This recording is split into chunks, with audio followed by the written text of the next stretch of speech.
Hello दोस्तों, कैसे हो? आपका स्वागत है त्रिपान स्टडी सेंटर में। आज जो हम करने जा रहे हैं क्लास 12 एनआईयूएस बोर्ड का चैप्टर नंबर 22। ये चैप्टर जो है बायोलॉजी का चैप्टर है, प्रिंसिपल्स ऑफ जेनेटिक्स। देखिए, इसमें प्रिंसिपल ऑफ जेनेटिक्स के बारे में हम पढ़ेंगे, यानी जो है हम आनुवांशिक सिद्धांतों के विषय में चर्चा करेंगे। ये चैप्टर कई मानने में कई क्लास के बच्चों के लिए बहुत ही इंपॉर्टेंट सिद्ध होगा, चाहे वो 11वीं के क्लास के हों, 12वीं हो, 10वीं हो, चाहे उनका बोर्ड हो सीबीएसई हो, एनआईओएस हो, चाहे यूपी बिहार बोर्ड कोई भी बोर्ड हो। अगर उनका सब्जेक्ट में प्रिंसिपल जेनेटिक्स है, आनुवांशिक सिद्धांत है, तो ये चैप्टर उनके लिए अत्यंत महत्वपूर्ण होने वाला है, क्योंकि त्रिपान सेंटर जो है आपके लिए ये हिंदी इंग्लिश मीडियम में तो लाता ही लाता है, साथ में अब जो है हिंदी इंग्लिश दोनों में ही आपको स्क्रीन में डिस्प्ले होगा, जो कि आपको नोट करने के लिए बहुत ही फ़ायदेमंद रहेगा। ये 10वीं क्लास के बच्चों के लिए भी अमृत तुल्य है। तो इस चैप्टर को में जो हम पढ़ेंगे, इसमें ह्यूमन बींग्स के हेरिडिटी और उनके आनुवंशिकता सिद्धांतों के विषय में जो है विस्तार से चर्चा करेंगे और जानेंगे कि इसमें और क्या है आनुवंशिक सिद्धांतों में हमारे लिए। लेकिन ये सब होने से पहले, चैप्टर करने से पहले एक बात जो मैं हमेशा कहता हूँ, जिसको आपको सोचना भी चाहिए, विचार भी करना चाहिए और अमल भी करना चाहिए, वो ये है कि जब भी वीडियो देखिए पूरा देखिए, क्योंकि अधूरा जानकारी सदैव खतरनाक होता है। साथ में एक इम्पोर्टेंट बात ये भी रहता है, अगर आप पहली बार वीडियो देख रहे हो तो लाइक शेयर सब्सक्राइब करना मत भूलना।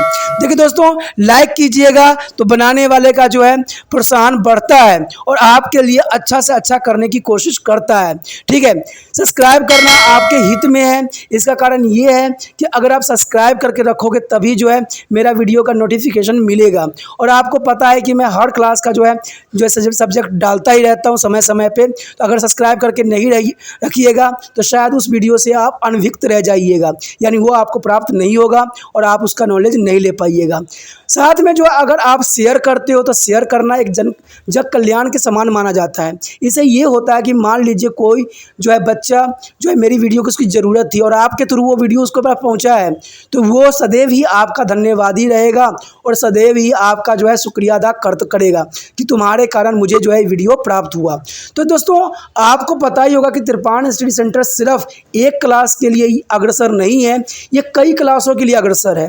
जैसे 8th 9th 10th 11th 12th CBSE के सारे चैप्टरों को कवर करेगा समय के साथ। प्लस जो है एनआईएस बोर्ड का 10th+2 को भी कवर करता है, सभी सब्जेक्टों का। प्लस जो है बीए पंजाब यूनिवर्सिटी का जो है फर्स्ट सेमेस्टर से लेकर 6th सेमेस्टर तक 8 सब्जेक्टों को कवर करता है। प्लस जो है एमए के जो है बच्चे ऑन डिमांड जो मुझे करते हैं कमेंट, उनके लिए भी त्रिपान स्टडी सेंटर जो है अग्रसर है। देखिए दोस्तों, त्रिपान स्टडी सेंटर इतना बड़ा है, विस्तृत है, तो आपको अभी जो है लाइक शेयर सब्सक्राइब कीजिए और अपने दोस्तों के साथ बांटिए। ठीक है, तो भूलिए मत, ये करना आपका फर्ज है और मेरा कार्य करना है, आपको टॉपिक लेके चलना है। देखिए, आज देखते हैं हमारा आज टॉपिक क्या है। Our next topic is Mendele's is a principal law of inheritance. Friend, here is a based on the result of experiment. Mendeleev is a postulate the following law of heredity. Mendeleev is the first law of segregation and priority of gamete. There is the first law of Mendeleev. The law of segregation mean priority of gamete. At the formation of gamete, two chromosomes each pair of separate or segregate as into two different cells which form a gametes. This is an universal law and the way during to gametes formation in all sexually reproducing organisms, and the two factor of the pair pass into the different gametes. Each gametes receive one number of pairs of factor and the gametes appear. Mendeleev factor let's come to the now as a genes. The Mendeleev experiment of 7 genes as an experiment on their pea seeds here show there is a most important round brink links. There 2 seeds are shaped and the seed is colored and the floor the colors, and there is a stem length and long and the short. There is a most important experiment here show in this picture. And the second is a law of dominance. There is a most important here, the Mendeleev is a law, second law, the law of dominance. Doing the inheritance of many traits is a example, eyes color, flower color, seed shape is a controlled by their one pair of genes.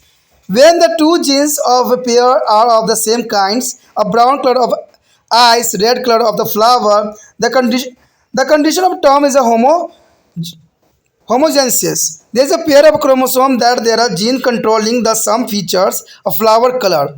In the two different form are red flower genes, one chromosome, and white flower genes are another membrane of pair termed to the homogenesis. There are condition termed the heterogenesis. There is the factor are genes for red and the white flower colors are alternative from to the same genes. That is the genes of flower color such as alternative form of some genes are termed to the alleles. That is called to the alleles. There is alternative form of same genes is called alleles. The second law of inheritance maintains that when the two genes appear or represent a contrasting a character, the expression of their one of dominant and our that is the each other. There is the most important things here. The second law of inheritance maintain that when the two genes of pair and represent contrast character they express one is dominant over that or to the other. Thus, their both genes and alleles are formed. Telomeres is represent as a TT is a capital T. And that is a homogenesis are the one genes is a tailness and then another is the draftness of capital T small t. That heterogenesis there P is a plant will be a tall. The opposite of dominant genes is a term to the receive gene. The receive features is deafness of the plant is expressed only when to both genes of alleles are the homogenesis condition. There is a formation of small t, double small t. And the law of dominance was found to be true in both monohybrid and dihybrid cross in the case of all the 7 characteristics studied by the Medloves in the garden piece. And third is a law of independent assortment. There is the most important topic is the law of independence. The mean where is that is the inheritance of the two features. Each feature is controlled by a pair of genes. The genes for the two different features are passed down into the sprint of independently. It is a segregation. One pair of factor is independent of segregation of the factor. The belonging to the any other pairs of factor is a alleles pair. Here shown in this figure, there is a parents and gamete. The rat tails white draft. There is a capital T, T and capital R. But white draft is a small t and the R is small. The gamete is a TR and there is the T, small t and R. There F1 is the generation is a T is a capital R and small t and R is a tall red self. The pregnancy of work is below. There is shown in this table. Here so in this table there is a most important experiment. There are 9:3:1 ratio. Let's come to the any exam the 9:3:1 ratio. The genes and male and female is a gamete. Here TR and TR their experiment. They're tall red tail. There is a last draft red and there. The ratio is come to the 9:3:3 and the 1. The 9:3:1 ratio is coming. There is a dihybrid phenotypics of ratio. In this figure, there is a result showing the independent assortment in the two pair of gene. The R stand for the red is a flower is a color, R from a white flower color, T from a tallness and small t for draftness. You would be have to notice that is the composition of the genes, term genotypes and control the outside expressions will be can see. That is the phenotypes, the ratio of progenies in their cross, therefore the phenotypes ratio. However, as the more and more scientists belong to the device as genetic experiment, it is become clear that Medloves law do not hold true in all cases. We shall learn about there is the divisional from the Medloves law such as the incomplete dominance and codominance and the progenetic inheritance. That is the most important for here. दोस्तों यहाँ पर अत्यंत महत्वपूर्ण topic आया है कि मेडलव के वंशागति सिद्धांत क्या था। देखिए कई मायने में इंपॉर्टेंट है क्योंकि आपने प्रयोग के आधार पर मेडलव ने वंशागति के नियमों का प्रतिपादन किया।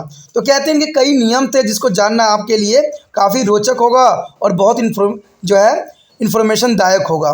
तो इसमें पहला जो यही बात आती है कि वियो संयोजन। देखिए वी संयोजन का सिद्धांत या युग्मकों के सिद्धांत का जो सिद्धांत क्या थी।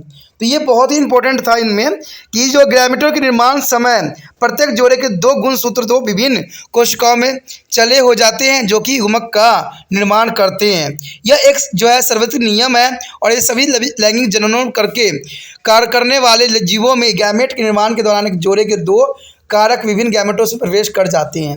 तो ये मेडलव का सबसे इम्पोर्टेंट बात थी कि देखिए दो गुणसूत्र दो विभिन्न कोशिकाओं में चले हो जाते हैं, यानी चले जाते हैं। आपको जनरली सी पता ही होगा कि एक्स क्रोमोसोम जो होता है फीमेल में होता है और XY क्रोमोसोम जो होता है वो मेल में होता है। तो कहते हैं कि ये सभी लैंगिक जनन वाले जीवों में जो गैमेट का निर्माण के दौरान एक जोड़े के दो कारक विभिन्न गैमेट में प्रवेश कर जाते हैं और प्रत्येक गैमेट के कारकों की जोड़ों से केवल एक सदस्य को ही प्राप्त होता है। तो ये काफ़ी इंपॉर्टेंट है। और देखिए यहाँ पर डायग्राम में भी ये बात को रिप्रेजेंट करने के लिए उन्होंने यहाँ पर डायग्राम में प्रस्तुत भी किया है। अगर आप ये डायग्राम को भली भांति देख रहे होगे तो बहुत काफ़ी आपको समझ में आएगा। आपको पता है कि हमने जो यहाँ पर जो रेशो पढ़ा था, ठीक है, क्या रेशो पढ़ा था हमने, 3:1 का रेशो था, वो काफ़ी इंपॉर्टेंट थी। लेकिन यहाँ पर अगर आप देखोगे बीजों की आकृति आपको दिख रहा होगा, यहाँ पर दो बीजों के साथ जो है एक्सपेरिमेंट करवाया गया, एक गोल और एक था झुर्रीदार, एक हरा था एक पीला था।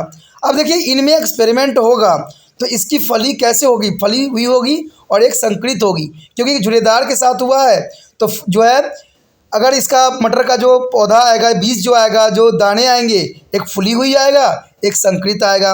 लेकिन अगर हम पीला और जो हरा में करें तो एक तो हरा होगा एक होगा पीला।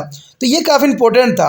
अगर पुष्पों में देखा जाए, अगर एक जामुनी है और एक सफ़ेद है तो इसमें क्या होगा, अंतरिक्ष अंतराल में आएगा।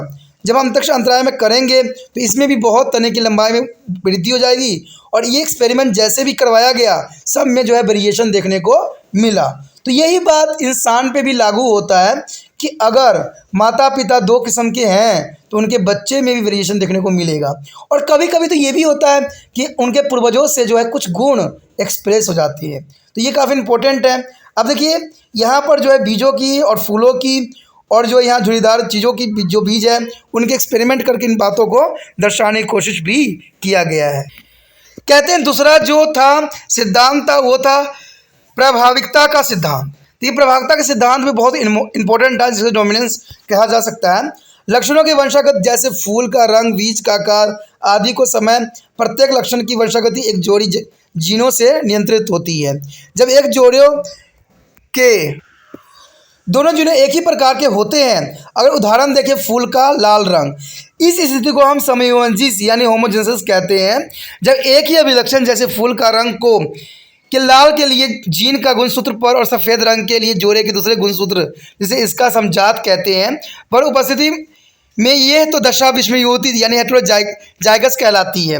फल के हाल तथा लाल और सफ़ेद रंग के लिए जीन एक ही जीन के दो विकल्प के रूप में होते हैं जिन्हें हम एलील्स कहते हैं। देखिए यहाँ बहुत इंपॉर्टेंट बात आ गया है कि फल के लाल या सफ़ेद रंग के लिए जीन एक ही जीन के दो विकल्प के रूप में होते हैं, यानी एक ही जीन के दो विकल्प के रूप में होते हैं, उसी को हम एलील्स कहते हैं।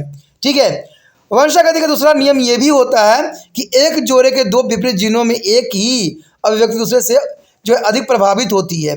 इस प्रकार यदि दोनों जीन लंबाई के लिए TT से निरूपित होती है तो इसको जो है समयोजित अथवा एक जीन लंबाई दूसरा बौनेक का जो है कैपिटल T और स्मॉल t हो तो मटर के पौधे लंबे ही होंगे।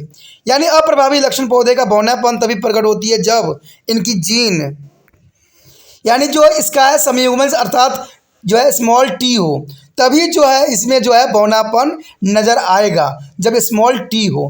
मेटादुरा मटर के अभिलक्षण के अध्ययन के मामलों में एक संकरण क्रॉस और दृश्य संकरण क्रॉस दोनों के लिए प्रभावित के लिए उन्होंने लो ऑफ डोमिनेंस की सही पाया। यानी जब लो ऑफ डोमिनेंस उन्होंने बनाया तो इसमें सारे गुणों को जो अभिलक्षण उन्होंने बताया था वो सारी बात जो था वो सत्य सिद्ध हुआ।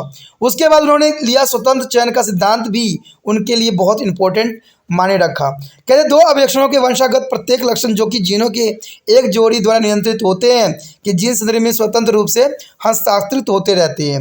एक जोड़ी कारकों का पृथक्करण दूसरे जोड़ी करके जो पृथक्करण में पूर्णता इसमें स्वतंत्र होते हैं। जैसे कि यहाँ पर आप समझ भी सकते हो, अगर आप यहाँ पर देखोगे तो बिल्कुल आपको समझ में आएगा कि लाल, लंबा और सफ़ेद बौना।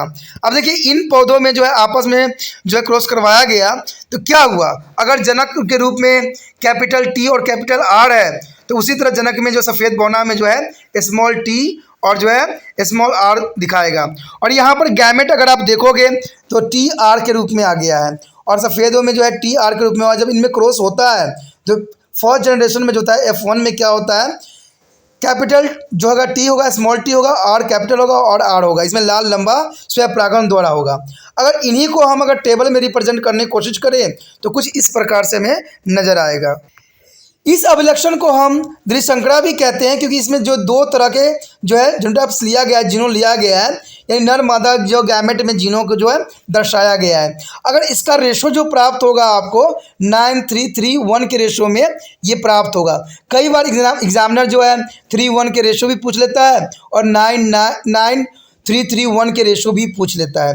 यानी इसमें दो जो होंगे 3:3 के रूप में आएगा, और 1 जो होगा, जैसे कि लास्ट में आपको दिख रहा होगा कि स्मॉल टी और स्मॉल आर को रिप्रेजेंट किया गया है, तो ये 1 के लिए होगा। और बाकी जिसमें आपको कैपिटल टी दिख रहा होगा वो सारे में जो होता है वो 9 के लिए यहाँ दर्शाया जाएगा। लेकिन यहाँ पर कुछ जो होंगे एक ही कैरेक्टर दिखाएंगे जो 3:3 के रूप में आपको प्रेजेंट करेगा। तो इस प्रकार जो है मेडलफ ने इस चीज़ को 9:3:1 के रेशियो में विभक्त करके उन्होंने साबित कर दिया कि जो जीन है हमेशा बदलती रहती है, और गैमेट में जीनों में जो नर और मादा में काफ़ी डिफरेंस होती रहती है। ये जो एक्सपेरिमेंट थी 9:3:1 के रेशो में, इसमें 9 जो थे लंबे लाल थे और 3 जो थे लंबे सफ़ेद बौने थे।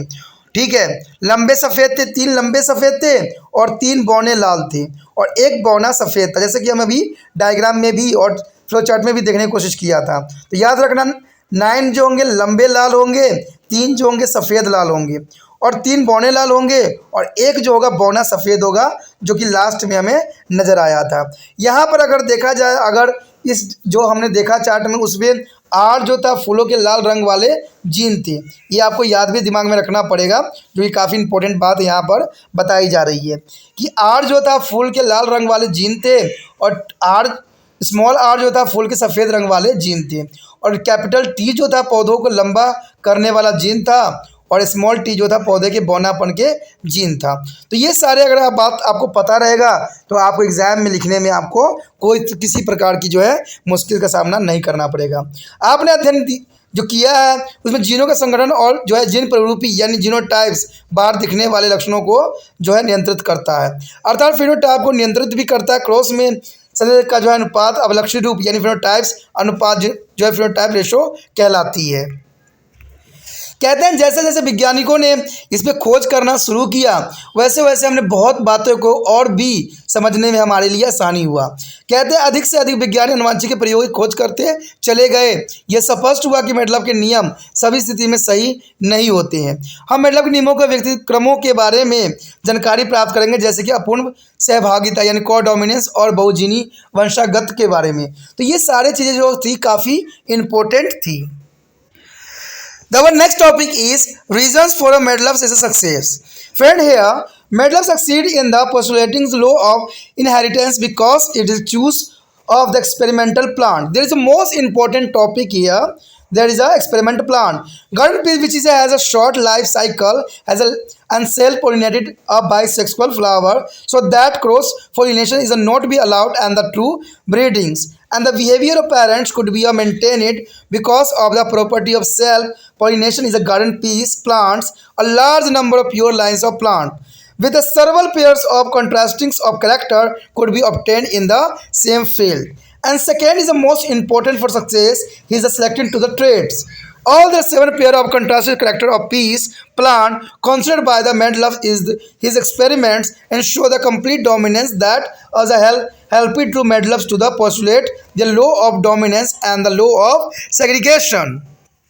And third important in a success, the factor to all the 7 traits selected by the Medloff from the experiment were the either present on the separate. The homogeneous chromosome are if there are several present on the same chromosome. They were apart, so that is a factor segregated independently and were not being inherited together. So that Medlock is a failed to be discovered linkage and crossover. And the fourth important factor that Medlock is noted down here, the Medlock's methodology. Methodology is the most important. Medlock is a methodology. Is the techniques of experiment also help in their discovered less law of heredity.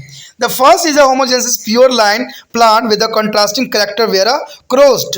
And second is a cell pollination was prevented by removing stamen to varying to the about a cross pollination between to the desired to the parents. And third is a female plants were dusted with the pollen grain from to another plant with their contrasting features and were tied in their bag prevent to the further pollination. And fourth point is a seed were collected from plants of different generation and so on time.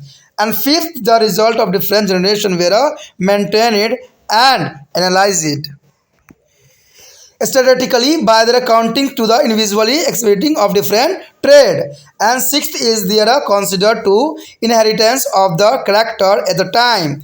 Then he considered inheritance involving individually different in the two contrasting character. And he performed to the reciprocals is the cross and test cross is the conformer result. There is seventh is the most important topic here. He performed to the reciprocal cross and test crossing to confirm the result. There is a section 2.3 defined to this term and the formulated to the basis of the law of heredity. तो यहाँ पर जो है मेडलव की सफलता के क्या कारण थे। देखिए क्वेश्चन बहुत मानने में इंपॉर्टेंट है और एग्जाम में भी आ जाता है कि मेडलव की सफलता के क्या कारण थे।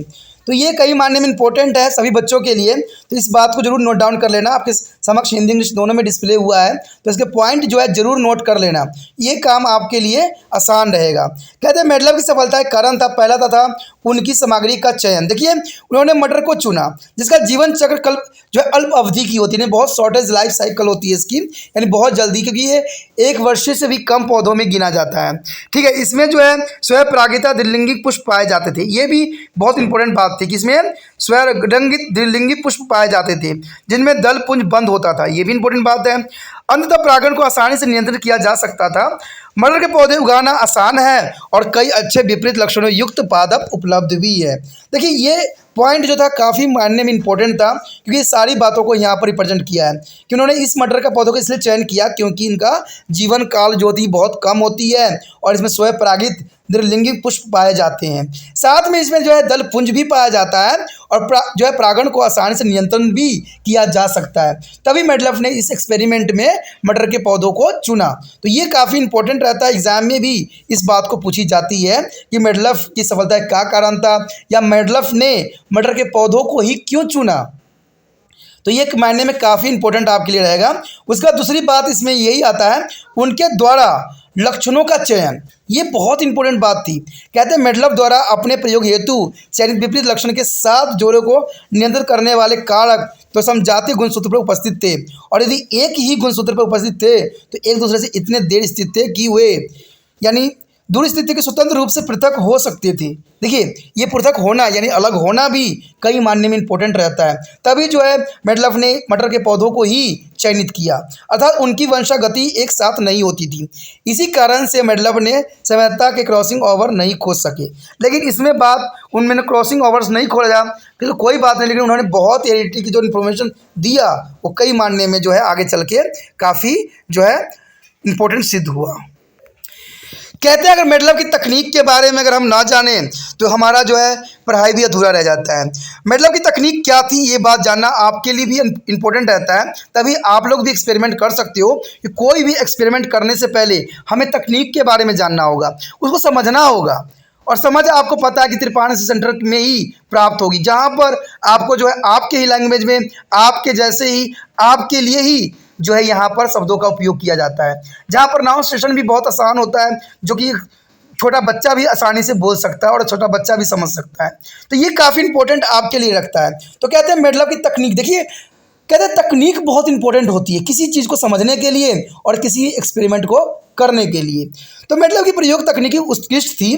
कहते हैं विषगामी लक्षणों से युक्त शुद्ध वंशाक्रम के समुचित पौधे का क्रॉस कराया गया, यानी जो था वंशागत पौधों को इन्होंने क्रॉस करवाया। ये तकनीक उनके लिए काफ़ी इंपॉर्टेंट सिद्ध भी हुआ और पुकेसरों को तोड़कर बाहर निकाल दिए जाने से स्वयं परागण को रोका गया और इंद्रित जानकों को बीज परागण करवाया गया। देखिए ये इसलिए भी तकनीक बहुत इंपॉर्टेंट था कि उन्होंने क्या किया, पुकेसर को तोड़ के बाहर निकाल दिया, यानी स्वयं परागण को इन्होंने रोक लिया। अब जब स्वयं परागण को इन्होंने रोक लिया तो इन्होंने क्या किया कि इन्होंने क्रॉस पोलिनेशन के ऊपर चले गए, पर परागण के ऊपर चले गए, जिससे हम इसकी वेरिएशन को देख सकें। तो ये तकनीक भी बहुत काफ़ी इंपॉर्टेंट था। कहते हैं मादा फूलों पर परागण को छिड़क देने के बाद उन्होंने एक थैली के भीतर बांध दिया ताकि और आगे परागण न हो सके। देखिए ये भी बहुत इंपॉर्टेंट इनका एक्सपेरिमेंट की तकनीक थी कि इन्होंने जो है पर परागण जो है छिड़क के उसको थैली में बंद कर दिया। इसे इन्होंने ये जानना चाहते थे कि कोई और परागण अगर उस पर पड़ता तो शायद पौधों पे इफेक्ट पड़ता, उनके फूलों में इफेक्ट पड़ता, लेकिन वो इच्छानुसार सारे कार्य करना चाहते थे। यही तकनीक उनको जो है कामयाबी के लक्षण पे पहुंचाया। देखिए कोई भी कामयाबी के लक्षण तब होती है जब कोई टॉपिक को आप अच्छे से समझते हो, और समझने के लिए समझाने वाला भी सही होना ज़रूरी है और उसका लैंग्वेज भी सही वही होना चाहिए, आपके जैसा भी होना चाहिए। तो ये चीज़ें बहुत काफ़ी इंपॉर्टेंट था कि कोई चीज़ को एक्सपेरिमेंट के तकनीकों को समझने के लिए वो साधारण से साधारण चीज़ों का इस्तेमाल करना चाहिए जो ज़रूरी होता है। ठीक है, तीसरी बात तो जो है ये बहुत इंपॉर्टेंट थी, लेकिन चौथी बात और भी इंपॉर्टेंट था कि बीजों के समय पर संग्रह किया गया और बोया गया, यानी उन्होंने व्यर्थ नहीं किया। जो समय अवधि थी उसी समय अवधि में उन्होंने जो है बीजों को बोया। ये तकनीक उनके लिए काफ़ी इम्पोर्टेंट और लाभदायक सिद्ध भी हुआ। फिर उन्होंने क्या किया, पांचवीं बात में उन्होंने एक बार में एक ही लक्षण को वंशज पर विचार किया। देखिए कभी भी हम जिज्ञासाहीन क्या करते हैं, जैसे पढ़ने में भी आप क्या करते हो, कभी यहाँ वीडियो देखते हो, कभी वहाँ देखते हो, कभी वहाँ देखते हो, कभी वहाँ देखते हो, तो इसमें क्या होता है आप खुद कन्फ्यूज हो जाते हो। लेकिन इन्होंने इस तकनीक का उपयोग नहीं किया। उन्होंने क्या किया कि उन्होंने एक बार में एक ही लक्षण को वंशज पर विचार किया, यानी एक ही को अपना बनाया लक्ष्य और एक ही को अपना गुरु बनाया और उसी बेस पर उन्होंने आगे बढ़ाया। ठीक है, यानी एक बार में एक ही लक्षण को उन्होंने लिया और उसी पर जो है विस्तार पूर्वक वर्णन करने की कोशिश किया। ठीक है, तो ये काफ़ी उनके लिए जो है तकनीक बहुत इंपॉर्टेंट साबित हुआ। कहते हैं उसके बाद परिणामों का सांख्यिकीय विश्लेषण किया। देखिए कभी भी हम कोई चीज़ को करते हैं तो उसके परिणाम को लिखना भी जरूरी होता है। जैसे आप पढ़ाई कर रहे हो, कई बच्चे तो मोबाइल हाथ में लेके वीडियो देख रहे हैं सिर्फ और सोच रहे हैं कि मुझे सब कुछ समझ में आ रहा है, लेकिन पढ़ाई लिखाई का मतलब ये नहीं होता। पढ़ाई लिखाई का मतलब ये होता है कि आपको जो बात समझ में आ रही है, और जो इंटेलिजेंट बच्चे होते हैं वो इंपॉर्टेंट बातों को नोट करते चले जाते हैं कि इसमें क्या बात को इंपॉर्टेंट कहा गया है, क्या इंपॉर्टेंट बात है, तो सारे इंपॉर्टेंट बात को जो है नोट कर लेते हैं और उसको बार बार रिवाइज करते हैं, फिर वो उनके माइंड में ही पल्ले पड़ जाता है। तो आप लोग क्या करते हो, सिर्फ हाथ में वीडियो देख लेते हो, कान में लीड लगा लेते हो और सिर्फ सुनते रहते हो। दोस्तों लिखना भी ज़रूरी है, और अगर लिखोगे तभी समझ पाओगे कि आपने क्या लिखा है, क्योंकि बार बार आप वीडियो तो नहीं देखोगे, कभी आपके मोबाइल में नेट रहता है, कभी नहीं रहता। अगर आप कॉपी पर नोट डाउन कर लोगे तो कभी भी कॉपी तो है उसमें नेट की ज़रूरत नहीं पड़ती है, फटाक से पेज पलटोगे, फटाक से आपको सारी बातों का इन्फॉर्मेशन हो जाएगा।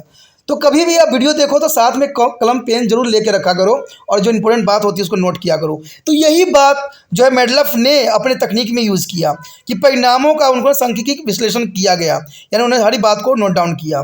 और 7 पॉइंट जो था उन्होंने व्युत्क्रम संक्रमण किए, यानी जो था इनको रेसिप्रोकल किया, यानी व्युत्क्रम किया, इसका परीक्षण किया ताकि परिणामों की पुष्टि हो सके, यानी उन्होंने दोबारा से इसको जो एक्सपेरिमेंट किया। देखिए कहते हैं साइंस तब डील मानी जाती, साइंस तब उसको कहते हैं जो एक ही एक्सपेरिमेंट करने पर बार बार रिजल्ट वही आए, यानी आप एक्सपेरिमेंट करोगे रिजल्ट वही आएगा। जैसे अगर हम हाइड्रोजन और ऑक्सीजन को मिला देते हैं तो क्या बनता है, जल बनता है, और ये एक्सपेरिमेंट आप विश्व के कहीं भी कर लोगे तो आपका रिजल्ट वाटर में ही प्राप्त होगी। तो यही बात उन्होंने कहा कि साइंस में अगर इसको प्रूवनेस देना है तो एक्सपेरिमेंट को कई बार मुझे दोहराने की आवश्यकता भी है। तभी तो मैं कहता हूँ अगर कोई बात को आप नोट डाउन कर लेते हो तो आप जितना मर्जी चाहो इसको दोहरा सकते हो, जितना मर्जी यह बार आप याद कर सकते हो। दोस्तों इसी के साथ हमारा ये टॉपिक खत्म हो जाता है। अगर आपको अच्छा लगा, आपको पसंद आया तो इसको लाइक शेयर सब्सक्राइब जरूर कीजिए। इसमें से सब्सक्राइब करना आपके हित में है और शेयर करना तो कहते हैं जग कल्याण के रूप में है, क्योंकि दूसरे बच्चे तक आपको पता है कि त्रिपाण एसएससी सेंटर का जो लक्ष्य है दूसरे व्यक्ति तक पहुंचना है, दूसरे बच्चों तक पहुंचना है। तो इसके लिए आप माध्यम हो, आप जितना हो सके व्हाट्सएप स्टेटस पर लगाने की कोशिश करो।